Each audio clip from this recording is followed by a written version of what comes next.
और दिल्ली हेल्थ उपकरण में घोटाले की जांच तेज हो चुकी है। 19 विभागों के डॉक्टर घोटाले में शामिल हैं। सूत्रों के हवाले से बड़ी खबर मिल रही है। कल एसीबी ने डॉक्टर विनोद रंगा को गिरफ्तार किया था। सीएम रेखा गुप्ता के आदेश के बाद एक्शन होते हुए दिखाई दे रहा है। स्वास्थ्य विभाग में 650 करोड़ का घोटाला है। ये बहुत बड़ा घोटाला है।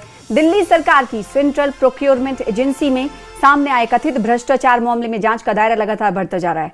एंटी करप्शन ब्रांच की जांच अब केवल खरीद प्रक्रिया तक सीमित नहीं है, बल्कि उन डॉक्टरों और तकनीकी विशेषज्ञों की भूमिका भी जांच के घेरे में आ गई है जो विभिन्न मेडिकल उपकरणों और उपयोग सामग्रियों के लिए तकनीकी स्पेसिफिकेशन तैयार करने वाली कमेटियों का हिस्सा थे।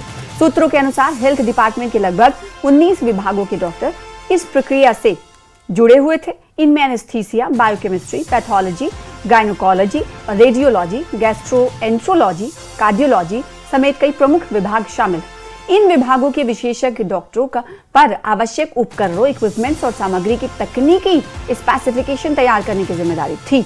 और इतना बड़ा घोटाले की जांच के आदेश देने के बाद जो कार्रवाई है, जो एक्शन है, वो तेजी से लिया जा रहा है। सीएम रेखा गुप्ता ने आदेश दिया और फिर उसके बाद कल ही हमने देखा कि एसीबी की तरफ से पहली गिरफ्तारी अमल में लाई गई।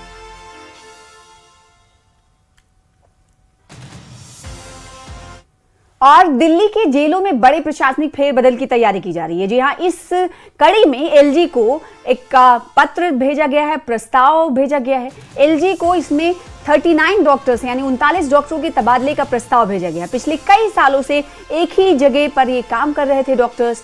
और मुख्यमंत्री रेखा गुप्ता ने कहा है कि तिहाड़ और मंडोली जेलों में 5 साल या उससे अधिक समय से तैनात 39 डॉक्टरों के तबादले का प्रस्ताव हमने उपराज्यपाल तरनजीत सिंह संधू को भेजा है। इनमें कई डॉक्टर 11 साल से एक ही जगह पर कार्यरत हैं। मुख्यमंत्री ने कहा कि लंबे समय से एक ही स्थान पर तैनाती के कारण भ्रष्टाचार और मनमानी बढ़ी है, इसलिए स्वास्थ्य व्यवस्था में पारदर्शिता और सुधार के लिए ये कदम उठाया जा रहा है। सीएम रेखा गुप्ता ने कहा कि जब से कुर्सी संभाली है तभी से दिल्ली सरकार की व्यवस्था से भ्रष्टाचार को खत्म करने के लिए लगातार एक्शन ले रही हूँ और फिलहाल वो स्वास्थ्य विभाग को दुरुस्त करने में जुटी हैं। जहां दवा और मेडिकल उपकरणों की खरीद में 650 करोड़ से ज्यादा का घोटाला सामने आया है, तो दूसरी तरफ 39 डॉक्टरों के तबादले के प्रस्ताव को एलजी के सामने सीएम के जरिए भेजा गया है। सीएम ने इसी महीने जांच के आदेश दिए थे। 650 घोटाले को लेकर उपकरणों से जुड़ा हुआ है, मेडिकल उपकरणों से जांच जुड़ी हुई, जिसमें पहली गिरफ्तारी भी अमल में लाई जा चुकी है। जिसके बाद कल ही स्वास्थ्य सेवा के निदेशालय के सेंट्रल प्रोक्योरमेंट एजेंसी के हेड डॉक्टर विनय कुमार रंगा को गिरफ्तार किया गया, जैसा कि अब से कुछ देर पहले हमने आपको बताया। अब 2 जेलों में सालों साल से तैनात 39 डॉक्टरों के तबादले की सिफारिश भी एलजी से की गई, जिनसे कई पर एक्शन की तलवार अब लटक रही। तो सीएम रेखा गुप्ता का बयान सामने आया है। उन्होंने कहा कि एलजी को 39 डॉक्टरों के ट्रांसफर की सिफारिश मैंने की है। एक ही जगह पर कानून ये कहता है कि 5 साल से ज्यादा वक्त तक एक डॉक्टर तैनात नहीं रह सकते।